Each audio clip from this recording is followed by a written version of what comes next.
Meu pai tocava violão curtindo. Minha mãe sempre também gostou de tocar piano, acordeon. E ambos sempre cantaram, cada um na sua rodinha, curtindo. Minha mãe tem uma voz super bonita, papai também. Até que um dia eu brincando de pique-esconde na casa, eu me escondi dentro de um armário da minha avó. E lá dentro do armário, ela tinha umas roupas que ela dobrava, botava dentro. Eu tentei ficar bem ali atrás para quando alguém tentasse me achar, eu ganhasse o pique, né? Que ninguém encontrou a pessoa. Eu encontrei um negócio assim estranho que me assustou, porque parecia sei lá, uma caixa de metralhadora. Quando eu vi era o bandolim da minha avó. E encontrei o outro casezinho, que era do violino da minha tia-avó. E eu sempre gostei de cantar, eu sempre na escola procurei fazer os shows da escola. Sabe aquela criança que quer botar aquela roupinha, aquela sainha, que não sei o que lá, e quer cantar, e enfim. E quando eu tinha uns 9 anos, minha mãe me deu um violão. Aí eu me lembro da minha mãe começar a pedir para eu cantar para os amigos todos. Aquilo me deixava um pouco sem graça, entendeu? Ficava sem graça porque ela botava a cadeira lá no final da sala e todo mundo assistindo. Dava aquele nervosão, mas ali também já foi para mim um começo de um laboratório, assim, porque era muito doido o que eu fiz. Eu achei lindo, e até hoje acho lindo, mas ali eu percebi que a família falou, a gente tem que cuidar um pouco mais dessa garota, pode ser que ela esteja indo por algum caminho que ninguém conhece. E realmente eu acabei mostrando que o que eu queria de fato era aprender a arte, a música. E a primeira coisa que eu fiz após cantar muito em escola e fazer os shows da rua da gente, que eu nasci em Niterói, eu participei de um concurso de música que ninguém quase sabe, mas o cara que tinha feito a composição chama-se o maestro Eduardo Lages hoje, que é o maestro do Roberto. E ele me convidou na época, mais um grupo, e eu fui lá e participei escondido do meu pai. E ganhou a música. Ganhou uma música, ficou um hino de Niterói durante muito tempo. Desde garota, meu avô, que era casado de segunda núpcias com uma baiana, morava na Bahia. Eu tinha que passar minhas férias todas lá, porque era o lugar que eu queria estar. E eu ia e vinha falando a porta, olha aí a porta, feche a porta. Então todo mundo pensava que eu era baiana desde garota, baiana nascida em Salvador ou na Bahia. E dessa vez eu fui, com meus 16 para 17 anos, eu fui de vez. E ali começou a carreira com Novos Baianos, com Moraes, com Paulinho. E foi assim, para o meu pai também foi uma surpresa, para todo mundo foi uma surpresa, mas a surpresa foi tudo ter dado certo, entendeu? Não foi o fato do talento, mas como é que aquilo tudo deu certo e de repente já estava bombando na televisão, né? E isso que às vezes é o mais difícil. Mas eu de criança eu tinha muitas visões, muitas coisas, e eu tive uma dessas visões, que foi um encontro com Deus, onde ele falou para mim assim: vai pintar uma passagem para você, vai chegar uma passagem. E quando essa passagem chegar, você vai para esse lugar. Eu tinha uns dias que eu tinha resolvido fazer um tal de um jejum, que eu também tinha ouvido, coma só legumes, frutas e verduras. Mas isso se eu contasse para meus pais ou para qualquer pessoa, naquela época principalmente, essa menina está ficando maluca.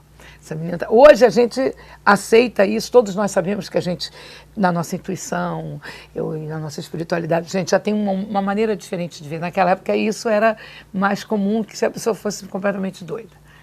E eu, como eu resolvi fazer o tal jejum, comecei a comer legumes, frutas e verduras, já dava mais ou menos uns 20 dias que eu estava nisso.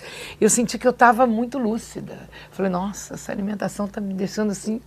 E era já um fruto de um efeito, de algo que eu estava fazendo dentro de um planejamento, de um foco que era mais espiritual do que propriamente dentro da nossa dimensão aqui.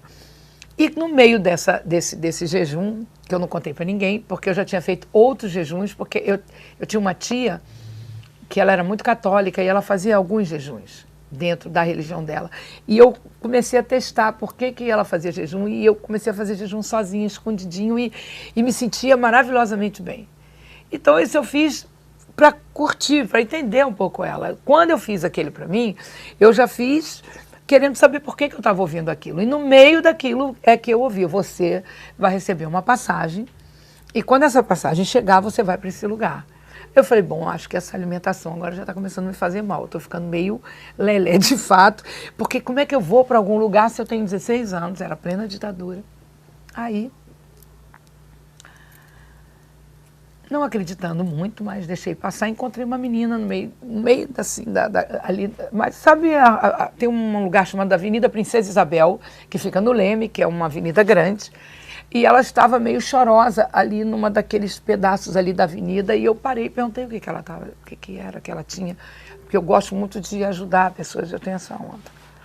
E ela me contou que ela estava brigada com o marido, ela era muito jovem, e que o marido, ele estava violento, e que ela estava com medo que ele matasse ela, praticamente. Aí eu levei ela até em casa, e onde é o Rio Sul hoje, que é um grande shopping aqui do Rio, era um lugar chamado Solar, e era uma espécie de... Como é que eu faço? Não era bem um hotel, mas era uma pousada grande, onde morou todo mundo. Você pode imaginar, morou Elis, morou Jorge Ben, morou Caetano, morou Gil, morou todo mundo. Era artista por todo canto. E ela estava morando lá, baiana. E eu a levei na casa no primeiro dia, e foi tudo bacana e tal. Ela falou, agora você vai embora que meu marido vai chegar, vai dar um ataque, mas vem aqui amanhã, me ajuda. E eu comecei a consolar. No dia seguinte eu fui, e no outro eu fui. Isso era em julho de 1969. Aí, no último dia que eu fui, ela virou para mim e falou assim, olha, toda machucada, ela disse, a minha mãe pediu que eu voltasse para casa, que eu largasse tudo isso daqui, porque ela está com medo que eu morra. Porque nós estamos tendo brigas, ele é muito violento, e eu vou me embora. Quero te agradecer a ajuda. E minha mãe me mandou algumas passagens, só que ela mandou uma a mais. Você não quer ir não? E me esticou a passagem. Quando ela me esticou aquela passagem, eu tomei um maior susto na hora que eu falei, a passagem. Eu falei para ela assim, olha, que horas que você vai? Ela disse, eu estou indo hoje à noite. Mas nós vamos sair daqui, eu acho que eram umas 10 horas. E o ônibus ia para a Bahia 00:30. Eu falei, olha, eu estou ouvindo todos os dias sobre essa passagem. Ela me olhou assim, achou meio engraçado. Você se guarda, se eu vou orar. Falei para ela, eu vou perguntar para Deus se é isso mesmo. Ela também, mas como eu tinha consolado muito ela com essas palavras, ela estava mais aberta. E se realmente for para eu ir, eu vou estar aqui às 10 horas. Fui para casa, me ajoelhei do lado da minha, assim na frente, minha cama estava encostada na parede, eu me ajoelhei aqui e comecei a chorar. Falei, Deus, é o mês do meu aniversário, eu faço aniversário amanhã, dia 17 de julho, como que eu vou contar para meu pai, para minha mãe isso, né? E aí, eu ouvi Deus falar comigo, eu estou te mandando para uma missão e os seus pais vão ter honra de você. Aí eu fui, deixei uma carta para papai e mamãe e falei, olha, pelo amor que vocês me têm, acredita que Deus falou comigo e tem algo muito importante que eu vou pegar, que vai acontecer na minha vida, que tem a ver com o futuro que eu quero. E não fiquem tristes, mas tudo vai dar certo. Mas na madrugada, dentro do ônibus, quando bateu meia-noite, minha perna começou a tremer. Eu falei, tô maluca, eu faço 17 anos agora, se esse ônibus parar, pedir documento, eu não tenho, meus pais, meu Deus. Aí começou a me dar aquele horror total. Até que uma pessoa que estava do lado virou e falou assim, pois que legal, né, e tal, quantos anos você tem? Que eram as pessoas que estavam indo com ela. Eu falei, eu faço aniversário agora, eu tenho 17 anos, você tem 17 anos? Apavorou. Falou, Ediane, gente, ela tem 17 anos, se esse ônibus for parar, nós vamos preso, ela é menor de idade. Aí foi aquele negócio, assim, aquele susto. Eu falei, pô, agora eles vão querer que eu volte, como é que eu vou voltar? Aí ele falou assim, não, calma, já sei. Se esse ônibus for parado e te pedirem documento, você não conhece a gente, ok? Eu falei, nossa, tá bom. Mas já assim, apavorada, quando ele se levantou, o nome dele é Saldanha, ele faz cinema também, um cara super conhecido. e disse, eu tenho um presente para você. Abriu uma bolsa e me entregou uma caixinha preta. Não entendi nada, pensei que era uma caixinha, de repente, para eu guardar pulseiras, coisas assim. E ele, ao me entregar, eu abro e dentro daquela caixa tinha um microfone. O cara nunca tinha me visto. Não sabia dos meus sonhos, não sabia nada. Eu abro uma caixa e vejo um microfone. Eu falei, é o sinal. Vai dar certo a minha carreira. Eu vou fazer o que eu tenho no meu coração. E, de fato, ao chegar em Salvador, já estava com o meu coração tranquilo. Eu fui para a casa da Ediane, com sua mãe, com sua família. E ali,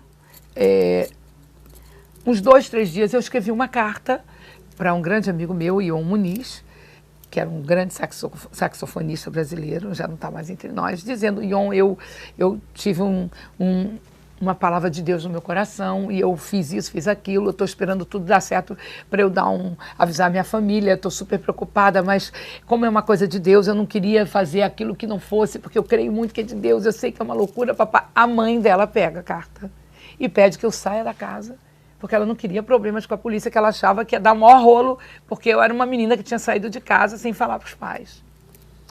Aí, quando eu vi, eu estava do lado de fora, em Amaralina, na calçada. E eu perguntei, falei assim, Deus, para onde é que eu vou? Ele falou, você vai para debaixo da ponte. Aí eu falei, debaixo da ponte? Que ponte? A ponte de Piatã. E eu tinha, um dia antes, passado por aquela ponte, era uma ponte linda, com um rio de água doce passando por baixo. E eu fui para a ponte de Piatã. E eu encontrei um jeito naquela ponte, onde eu fiz ali debaixo uma casa, por alguns dias. E a coisa mais genial do mundo foi que logo em seguida eu tinha sido apresentada a Moraes, a Paulinho Boca de Cantor e Galvão, por ela, que eram amigos dela. Antes a mãe dela pediu que eu me retirasse de casa. Eu conheci eles em frente ao Campo Grande, que tinha um bar grande chamado Brasas, que Caetano e Gil tinham muito ido lá. E logo que eu cheguei com ela, antes da mãe dela, aliás, me pedir para sair, foi o show de despedida do Caetano e do Gil, que era o dia 18 de julho. E nesse dia foi que eu conheci o Pepeu, porque o Pepeu estava tocando com eles. Ali já começou aquele flerte, no dia seguinte também. E já morando debaixo da ponte, encontrando com ela, nós voltamos ao Brasas e os meninos gostavam muito, porque eu tinha umas roupas rasgadas, porque não se usava nada rasgado, entendeu? Mas eu já gostava, então eu tinha rasgado minha roupa, eu tinha feito já o estilo que eu queria. E eles me convidaram para fazer um show. Mas eu não contei para eles que eu cantava, porque eu queria testar se o que eu estava fazendo era certo, de fato, no sentido assim, eu ouvi mesmo que tem algo para mim, que eu estou seguindo a minha intuição. E os meus pais já estavam separados naquela época, e cada um já estava casado. E eu estava buscando o meu destino, mas eu não ia encontrar no meu pai jamais autorização para sair, entendeu? E eu senti muita força espiritual no sentido de ser uma presença de Deus, que estava dizendo que ia me proteger. Então eu não contei para eles que eu cantava, eu disse o seguinte, faço sim o show, vamos lá. E lá era para dizer eu canto, eu não falei. E fiz o papel de uma atriz, eu criei um personagem que tinha um balanço, eu ia com balanço até lá embaixo da cabeça da galera, eu fiz uma roupa para mim toda que era de panos amarrados e combinamos de pintar minha perna, meu braço no meio do show, chamava O Desembarque dos Bichos Depois do Dilúvio Universal, o nome do show. E o show foi incrível, as pessoas enlouqueceram no Teatro Vila Velha, eu não conto nada, acaba o show, eles vêm para o Rio de Janeiro, Moraes, Paulinho e Galvão, e eu começo a namorar o Pepeu, porque o Pepeu, coincidentemente, era o cara da banda, junto com eles, desse show também. Então ele tocava Pepeu, Jorginho, que é batera, irmão de Pepeu, e mais 2 componentes, que é da antiga banda deles, que fez com o Gilberto Gil e Caetano o show de despedida, e que a gente flertou na casa do Caetano, e logo em seguida, quando eu vou fazer esse show, tá lá Pepeu de novo. Então ali, no Teatro Vila Velha, começou o nosso namoro. Os meninos viajaram, ficou eu e Pepeu, e eu levei o Pepeu para debaixo da ponte. E aí a família do Pepeu começou a ficar maluca. Cadê o Pepeu? Cadê o Pepeu? Tem que falar. Aquela hippie pegou o Pepeu, levou debaixo da ponte, mas não era nada disso. Venho para o Rio. Mas vou para São Paulo primeiro. E em São Paulo a minha mãe me encontra. Porque quando eu salto em São Paulo, eu usei duas coisas muito que eu fiz naquela época. Era o espelho do Fusca aqui, um espelho do retrovisor de Fusca daqueles antigos, e a metade de um volante do Fusca, a parte de metal que eu juntei aqui, e ele fazia um desenho e eu botava o cabelo por cima. Então eu saltei em São Paulo, na antiga rodoviária, que ficava ali na Praça da República, e quando eu saltei, tem muito mais coisas, mas eu não consigo contar tudo porque isso é uma loucura. Mas, encurtando um pouco, quando eu saltei, eu troquei a roupinha que eu tava pela minha roupa normal. Fui lá dentro do toalete, coloquei a minha calça rasgada, maravilhosa, botei os meus tamancos de quitanda, porque estava um calorzinho, mas eu coloquei um colete que eu tinha todo maravilhoso, de cores, de tudo quanto era cor de pele de carneiro, que estava azul turquesa, rosa-choque, verde-limão, papapá, e botei o espelho na testa. E desci ali, a hora que eu estou descendo, a mulher do ônibus falou assim, nossa, você é hippie? Eu falei, não, eu sou só livre, eu gosto de roupa louca. Assim, por quê? Ela disse, não, porque os hippies estão ali, ó, eles estão todos ali. Eu falei, pô, é ali que eu vou, porque eu tinha chegado sem endereço. Porque naquele momento, o Pepeu tinha vindo antes já, para São Paulo, umas 2 semanas antes, porque a Gal mandou chamar a banda que tocou com Caetano e Gil na despedida. Então ele teve que ir embora e eu fiquei na Bahia. E fui lá para me encontrar tipo com ele. Quando eu fui até onde os hippies estavam, levantaram-se os hippies todos, porque era todo mundo filho de galera com muita grana de São Paulo, então todo mundo com aqueles lenços de seda na cabeça, roupas lindonas, jaquetas de couro, e eu chego com aquela cara de legítima, entendeu? Vem chegando, levantou um cara e falou, muito prazer, como é o seu nome? Eu falei, olha, meu nome é B. Oi, B, meu nome é Antônio Petkov. E Antônio Petkov é um dos maiores artistas plásticos que a gente tem hoje no mundo. Um brasileiro incrível, paulista, e nós ficamos super amigos naquele momento. E ele falou, você mora onde? Eu falei, olha, eu ainda não moro. Estou chegando. Ele falou, então toma a chave do meu apartamento. Quando ele me deu a chave do apartamento, eu perguntei, eu falei, Deus, esse cara vai tentar me agarrar, esse cara vai tentar abusar de mim, quem é esse cara? É o senhor que está mandando? Ele pegando me entregando a chave assim, eu perguntando rápido. O senhor falou, não sou eu. Eu falei, obrigado. Peguei a chave. E o mais interessante, depois de tudo, é que eu depois descobri que o pai dele era um pastor. Então eles tinham também um coração já meio preparado para esse tipo de amizade. Não é uma amizade que você joga logo o interesse, entendeu? Ficamos super amigos e dali de todo mundo fui para a casa do Petkov como já sua hóspede. Mas no dia seguinte, eu era manchete de tudo quanto era jornal, porque eu não sabia que os hippies todos estavam sendo fotografados. E a minha mãe era jornalista do O Jornal, era a segunda mulher jornalista do Brasil, e recebe a foto que tinha saído em São Paulo da Betina. Ninguém sabia o meu nome, botaram alguém e falou Betina, ficou. Ela disse, não é Betina, não, essa é minha filha. Eu conheço esse nariz e conheço essa boca. Falei, eu vou até o Rio. E falei, vou procurar os meninos também para me despedir deles, porque nós tínhamos feito o show Desembarque dos Bichos, estavam todos muito irmãos já, muito amigos. Aí eu encontro Moraes, Paulinho e Galvão. Toco a campainha lá da casa do Jardim Botânico, onde eles estavam. Aí, oi, Pê, que bom você aqui e tudo mais. Eu entrei e o Moraes estava tocando um violão. Tocando uma música chamada 3 Letrinhas. São 3 letrinhas, todas bonitinhas, vindas de você nesse céu sim, assim. Quando eu vi que ele estava tocando, eu fiz um silêncio com a mão e vim devagarzinho, sentei no chão. Primeiro ouvir, vou ouvir uma música, que delícia. E ele continuou tocando e todo mundo ficou quietinho um pouquinho, né? Ia ser aquele abraço todo, mas eu falei, quero ouvir. Aí ele, do nada, pela primeira vez, não aconteceu isso durante o show, mas aconteceu ali. Ele falou, canta aí. Eu falei, aconteceu. Nossa, o cara mandou cantar. Como eu não conhecia a música, mas eu vi a primeira melodia dele e eu sou boa de ouvido dessa onda, eu fiz... Ele disse, nossa, você canta? Eu falei, canto. Mas como é que você não contou pra gente que você cantava? Aí eu falei, Moraes, eu nunca contei, porque eu estou vivendo um momento super louco da minha vida.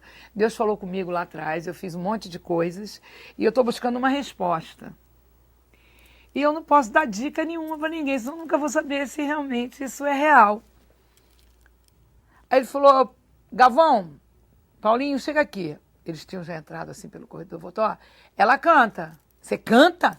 Você não contou pra gente? Você podia ter cantado no show? Eu falei, não podia, porque eu estou esperando uma resposta.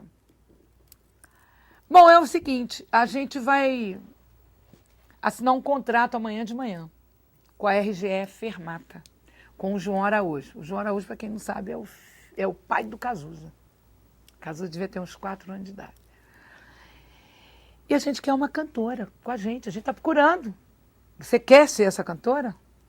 Aí eu falei, a resposta chegou na hora do gongo. E eu aprendi que Deus, ele não está no limite. Ele está depois do limite. Por isso que não vai ter bunda mole no céu. Essa casca é grossa. Brinco com isso. Porque ali já era depois do limite. Já não era para eu... Já tinha esgotado o tempo. Eu tinha que voltar para casa, porque meu pai já não ia suportar eu ficar tanto tempo. Aí eu falei, olha, deixa só um minutinho que eu ir até o toalete, porque eu preciso lembrar do meu nome, porque o meu nome não será esse, Bernadette. Eu tenho um outro nome. Porque quando eu tinha 13 anos, eu estava estudando e eu tinha um armário que o meu pai tinha me dado, que você abria uma parte dele assim e virava uma mesinha. E ali ficavam as coisas da minha escola, bonitinho, virava uma escrivaninha. E um dia eu estava ali e sempre super dispersa das coisas de escola, mas querendo arte, eu comecei a falar, poxa, mas eu quero um dia virar cantora, eu quero tocar, eu quero cantar, mas eu queria que o meu nome fosse Bebê, porque queria que tivesse esses 2 Bs da Brigitte Bardot, que eu gostava muito do nome da Bebê, porque naquela época o bullying de bocão era muito forte, e eu tinha esse bullying. Ai, bocão, narizinho, bocão. E eu falava, bom, mas a Brigitte Bardot tem um bocão maravilhoso, e o dela tá maravilhoso, e a Cláudia Cardinale também, elas eram as artistas do momento da minha infância. E eu dizia, esse negócio desse bocão ainda vai virar na moda. Não, mas tá tudo ótimo, mas eu queria então que fosse Bebê mesmo, porque, olha, até o bocão a gente tem parecido e tal, e coisa, eu falei, não, mas Bebê já é ela, não posso. Até que nesse dia eu ouvi assim, não, Bebê é ela, mas você é a Baby. Falei, os 2 Bs. Aí começa a tocar, nesse momento, na rádio, Soy loco por ti, América, soy loco por ti, amor. E a coisa mais doida disso tudo, gente, é que anos depois eu venho estourar no Brasil inteiro, na minha carreira já solo, com uma música do Cara. Menino do Rio, calor que provoca arrepio. Tem uma coisa muito doida em tudo, que é genial, que é lindo, a tal da sincronicidade divina. É muito maravilhoso isso. E na hora que eu vi aquilo tudo que aconteceu, eu guardei aquele nome. E naquele momento eu pedi para ir até o toalete, que eu queria voltar naquele momento para dizer para eles, olha, mas não será o Bernadette, vai ser o nome que eu ganhei. Quando eu estou indo até para o toalete para me concentrar e ali falar, Deus, obrigada. Olha, amanhã eu tinha que estar com meu pai, eu já vou levar para o meu pai todo mundo, já vou levar mostrando, papai, a gente vai começar uma carreira, deu certo. Mãe, deu certo. Eu já estava assim, para vibrar, mas eu queria fazer isso sozinha. No banheiro. O Moraes começa a tocar uma música.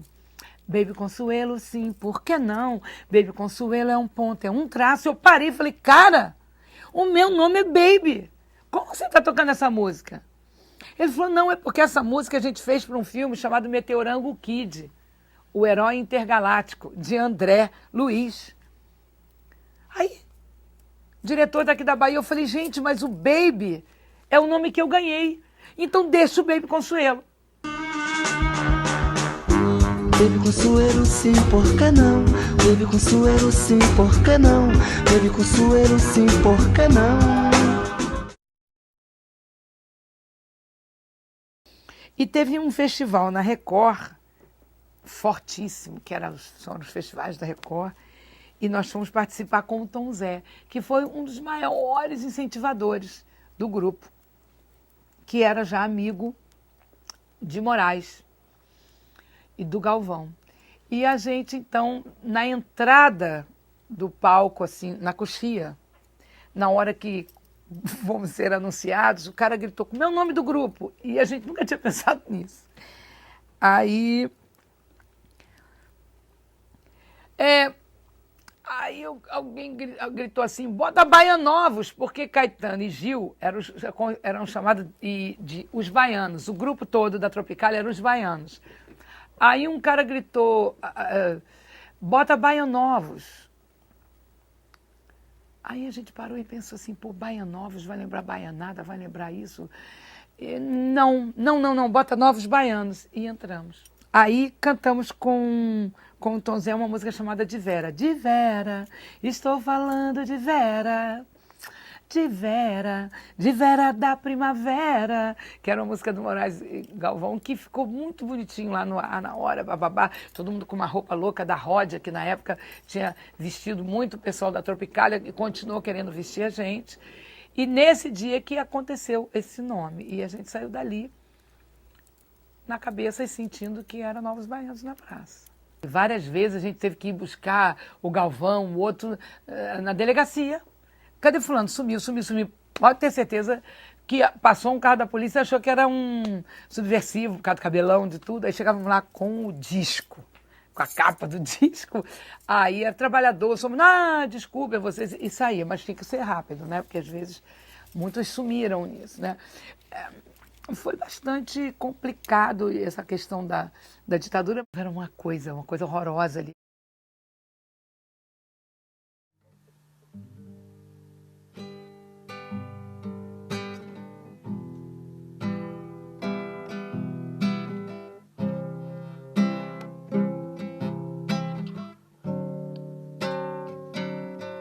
Poderoso Deus,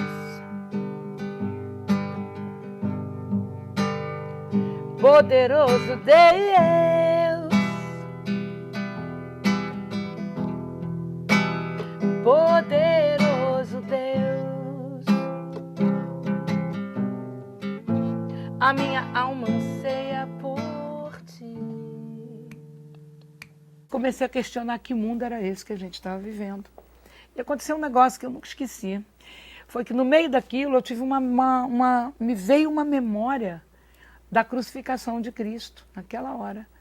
Porque eu achava aquilo tão absurdo, pegar um cara, botar na cruz.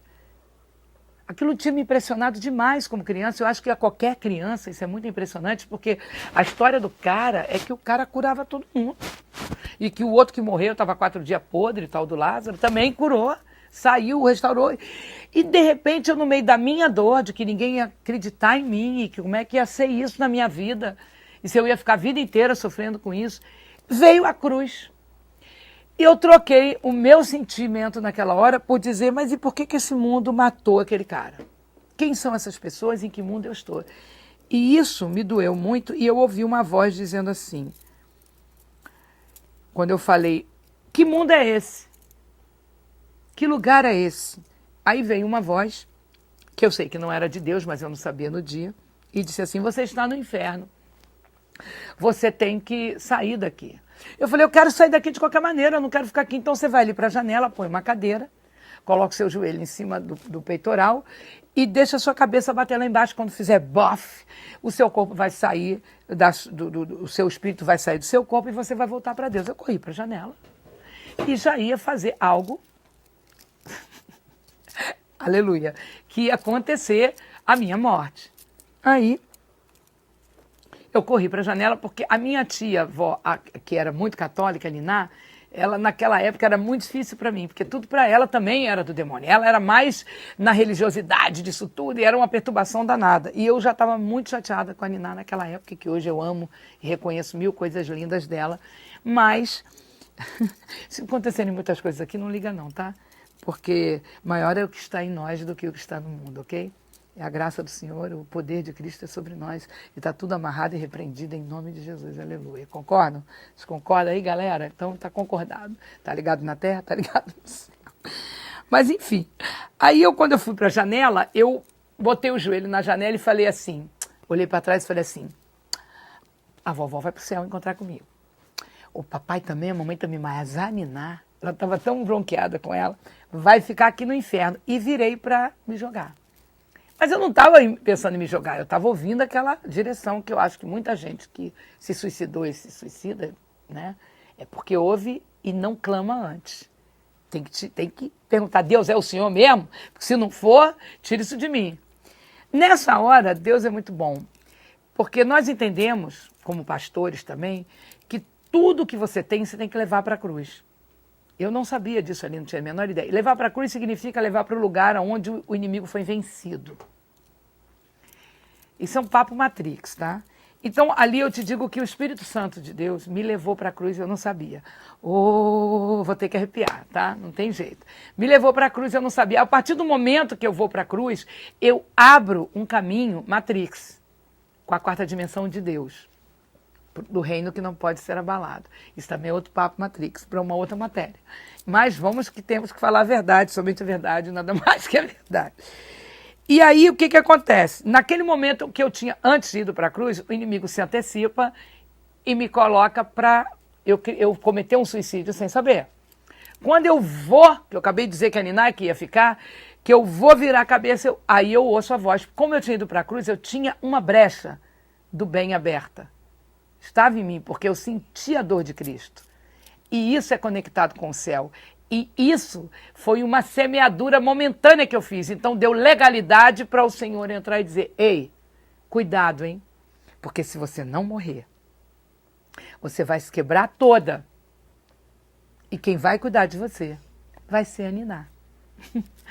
Quando eu vi aquilo, eu parei e falei, não, toda quebrada, ainda com a Niná, que eu já estava por aqui, cuidando de mim, eu voltei e falei, eu quero ficar, então, na terra inteira. E desci as escadas, passei por trás da minha avó e da minha tia-avó, que estavam, se não me engano, vendo um programa de TV, não sei se é a Lodossura, que era um da Eva Vilma, John Ebert, há anos, era aquele. E eu passei na ponta do pé, pulei o muro para elas não saberem, saí pelo quarteirão e entrei numa casa, que é a casa do Paulo, que era o nosso amigo da rua, sabe quando era uma rua deliciosa, tipo quase uma cidade do interior, onde você tem um jardim enorme, um quintal enorme, faz show, faz desfile de Miss. A rua era animadíssima, milhões de artistas na rua. E eu entro e pergunto, o Paulo está? A mãe dele estava limpando a sala e falou, não, o Paulo não está, mas senta aí.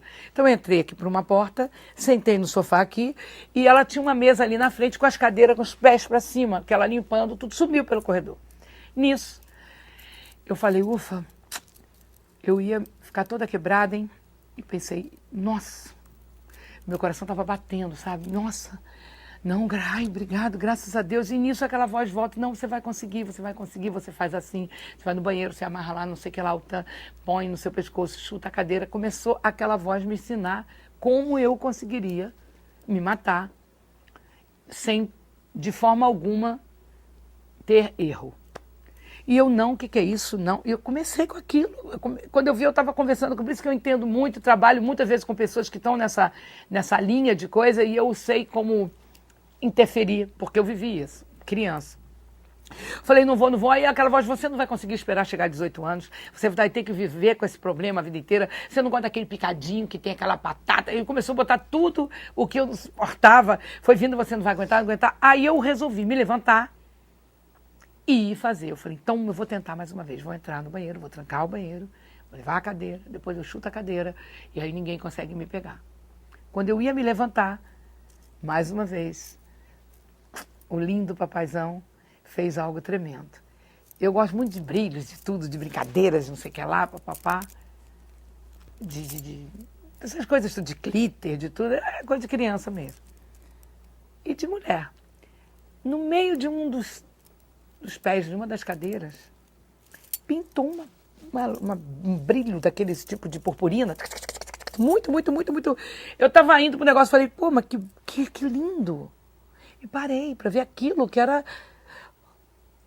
E abriu no meio daquelas milhares de estrelinhas brilhando, abriu e entrou um cara com cabelo meio longo, meio cacheado, castanho, quase claro, médio, e olhou para mim e disse assim, não fica triste não, tá? Tudo vai dar certo. E E sumiu tudo, eu fiquei... Aí dentro de mim, Deus está me vendo, foi um anjo.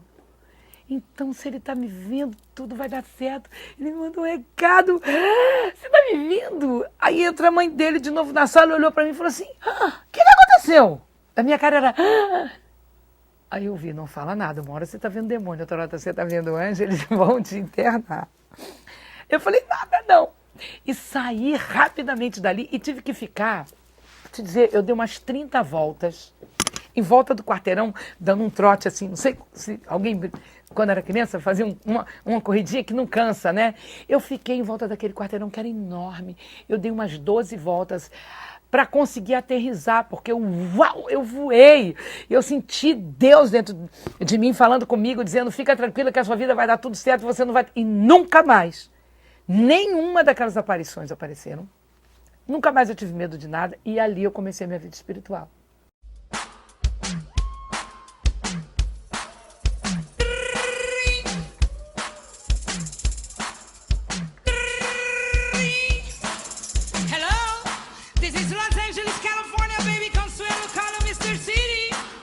Ok, pode falar. Alô, papai? Eu tô telefonando pra contar que nós fomos barrados. Aonde, minha filha? No baile? Não, papai, na Disneylândia. Eu estava grávida do Krishna Baby, do quinto filho, de 8 meses. Já tinha viajado fingindo que não era 8 meses, essas coisas, para gravar o disco em Los Angeles. E vamos na Disney, né? Então eu com meu cabelo colorido, eu estava com meu cabelo azul turquesa e preto. E o Pepeu com o cabelo dele rosa choque e preto. Ele foi com um jogging preto, que tinha uma flor rosa choque aqui na perna, que antigamente lá fora tinha uns joggings assim. O Pepeu muito extravagante, e eu também, eu estava com aquele barrigão com uma pelerina azul turquesa, que descobri essa pelerina no meio das minhas coisas até hoje. Falei, nossa, olha só a lembrança da Disney. E toda de azul turquesa, e na minha calça tinha, aliás, eu com cabelo rosa, ele com cabelo azul. A dele era a flor azul e a minha era a flor rosa e o sapatinho rosa meu. E entramos todos para ver a Disney. Quando a gente está na fila, já tinha pago o parking, $1 para o carro e tudo mais, lá vem um camburão da Disney, não. Lá vem um guarda enorme daqueles e vai correndo para o guichê de comprar e fala com a pessoa lá e acontece que lá, daqui a pouco vem um guarda e não sei o quê. E aí a pessoa que estava conosco falou, gente, está acontecendo uma loucura. O cara está dizendo que vocês não podem entrar. Eu falei, não pode entrar? Poxa, não respeita um barrigão desse aqui não, uma mulher grávida, pelo menos. Ele falou, não, é porque tem uma ordem na Disney que nada pode tirar a atenção dos brinquedos do lugar. Eu falei, não fala isso não, que isso é demais de legal, eu não estou acreditando. Pô, eu quero muito ver essa Disney, mas é o quê? Não, diz que tem uma ordem do Walt Disney que não pode nada nem ninguém que tire a atenção dos brinquedos pode entrar. Eu falei, mas eu vou competir com o Mickey, com a Minnie e com todo mundo e com esses castelinhos, essas coisas. Aí eu comecei a rir, eu tive um ataque de riso, eu queria sentar no chão de rir, não acreditava. E aí eu falei, não, mas fala lá com o cara que não, que a gente veio do Brasil, somos artistas, estamos gravando um CD, e agora hoje é o nosso dia, um dia off, que a gente está aqui, não, que não dá. E ele chamou o camburão, aí veio o camburão da Disney, que é uma gracinha, é um castelinho. Aí... salta o cara que saltou, com aquele monograma da Disney, ele tomou o maior susto, porque ele mesmo viu que era um absurdo. Ele não esperava que tivesse uma mulher com aquele barrigão. Ele entendeu que eram artistas, mas ele não conseguiu desautorizar o guarda. Por isso que na música Barrado na Disneylândia tem, ei moço, não, como é? Ei, moça, eu até me lembrei, me esqueci, mas eu faço a voz de um guarda como se fosse falando em português com sotaque. Não pode tirar brinquedos do lugar, você tirar a atenção dos brinquedos do lugar, porque foi cômico aquilo tudo. Foi quando pintou um guarda, sujou, inglês começou a falar. Não vendam ingressos pra eles, aqui eles não podem entrar. Com esses cabelos coloridos, aqui há um rei, ninguém pode tirar até o som de brinquedos do lugar.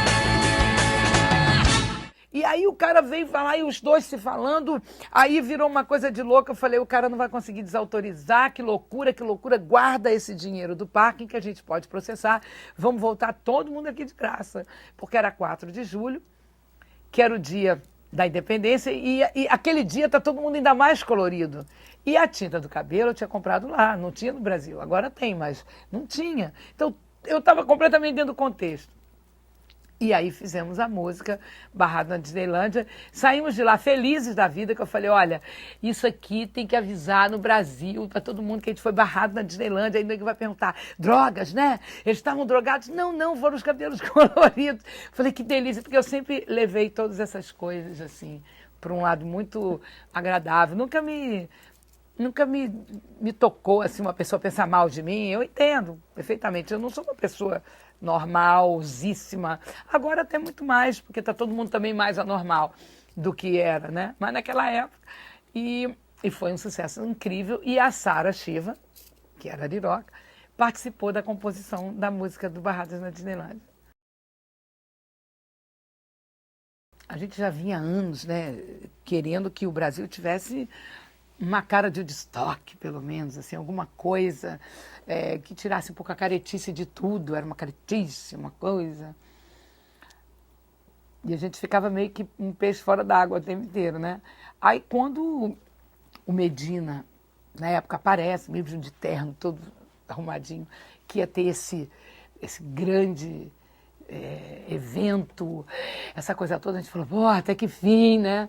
O Brasil vai ser um novo palco, então vamos começar a ter os patrocinadores, vai ter um cara agregando tudo isso.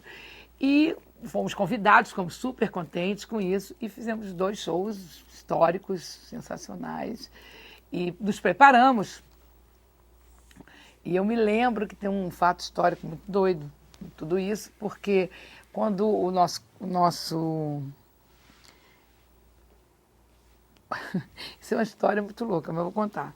Quando o nosso empresário na época, Toninho Moraes, assinou o contrato, ele na hora não viu direito, não sei como que passou desapercebido, e ficou vendido o show como se fosse Baby e Pepeu junto. E eu falei, não. Quando o contrato veio, eu falei, não tem condição, porque ele tem um CD e eu tenho outro. E nós fomos lançar os nossos CDs, isso vai atrapalhar tudo. E aí ficou aquela confusão, mas agora vocês vão ter que dar um jeito. Eu falei, tá bom. Não falei pro Toninho, não falei para ninguém, nem pro Medina, nem para quem estava na época cuidando. Eu chamei minha segurança, contratei 12 armários imensos e tenho que confessar isso aqui, né, na faculdade. Mas aí o que eu fiz? Falei, olha, gente, nós vamos tocar 2 shows. O Pepe vai fazer 40 minutos. E quando bater 40 minutos, os americanos vão chegar, porque os americanos estavam barra pesada de suportar. Que eles comandavam toda a estrutura de palco. E eles são muito fortes, muito grandões e ao mesmo tempo muito... eu vou dizer grossos, mas era como se fosse, era o jeitão deles de profissional. Que nego ia saindo, a gente ali, brasileiro, mirradinho. Eu contratei esses 12 que eu falei, olha, quando der 40 minutos que os americanos chegarem para mudar o palco, vocês seguram os americanos, acabou o PPU, eu vou entrar. E ninguém fala nada. E eu vou tocar 40 minutos e vocês fiquem todos atrás e não deixem ninguém tirar meu palco. E eu entrei, Pepeu tocou os 40 minutos e eu não entrei, ficou meio engraçado, porque nem o Toninho, nem ninguém entendeu, a Baby não vai entrar, e eu, chavada, calada, Pepeu sai, eu entro no palco com a banda lá e faço 40 minutos e o pau quebrando lá atrás. Os caras tentaram tirar e a minha galera fortona, na época, era o Carlão, que é um famoso segurança que praticamente se formou com a gente, montou até a estrutura dele toda, veio vindo, ele era só ele, depois ele montou uma grande estrutura, e a gente estava com os caras, os maiores de porte físico do Brasil, para poder segurar a onda da galera que vinha com tudo, e assim eu consegui fazer o meu segundo show, tipo, na marra, no método japonês, na marra, ninguém pôde tirar. Desce o que desce, eu tinha que mostrar ao Brasil o meu trabalho. Eu não podia dividir com o Pepeu 25 minutos para cada um. Não deu na minha cabeça isso, ou 35, ou seja o que for. Não deu e esse meu lado dos 68 generais da minha família foi mais forte. E eu botei a segurança e fiz o show que eu queria. E eu acho que quem ganhou isso foi o público, que hoje a gente tem esse show. Por favor, manda um rap pra mim agora! Daqui para frente acontecem coisas grandes. Por exemplo, tá todo mundo esperando que a Baby e Pepeu se encontrem no palco de novo numa turnê. Nós estamos todos planejando isso. Isso vai ser super lindo. Ao mesmo tempo, eu tenho um CD do gospel pronto, já há um tempo, foi gravado nos Estados Unidos, foi gravado com aqueles corais maravilhosos, para ser lançado no momento certo e na hora certa. Paralelamente a isso, tem o livro, Não Vai Ter Bunda Mole no Céu, só casca grossa. Temos uma conferência que é Andando em Santidade na Babilônia, para nego saber o que está acontecendo, o que é, o que não é, que é o também Não Vai Ter Bunda Mole no Céu. E tem o prosseguimento do que vai acontecer para frente da carreira. Eu estou super, hiper, assim, ligada e antenada naquilo que eu tenho como compromisso com Deus, entendeu? Vai ser tudo do jeito que Ele quer, porque todo dia eu acordo e digo, Senhor, o que não for do Senhor pode tirar da minha vida, porque eu sou apaixonada por Ele. Eu conheço Ele não só de ouvir falar, mas em espírito e em verdade. Então, a minha vida não tem graça nenhuma se não tiver no Matrix de Deus, entendeu? Se eu não tiver com Ele. Então, o que vai acontecer vai ter que ser sempre pela mão dEle. E todos os dias, assim, eu tenho minha consagração diária de várias horas durante o dia, de meia hora, às vezes meu telefone está tocando, ninguém sabe o que é, e eu que já programo para eu todo de meia hora, eu te amo, e volta. Toca meia hora, bonitinho, você é maravilhoso. Eu tenho essa brincadeira com o Senhor, eu amo isso aí. Então, eu acho que todos podem esperar todas as coisas boas e lindas, e Baby Pepeu no palco, brevemente, nesse cinema, vai acontecer também.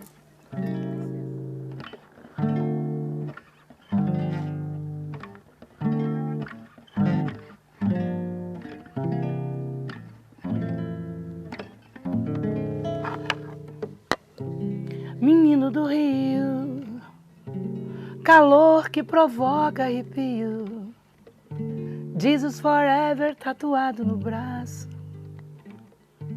calção, corpo aberto no espaço, coração de eterno flerte, adoro ver-te, menino vadio, tensão flutuante do rio. Eu canto pra Deus proteger-te.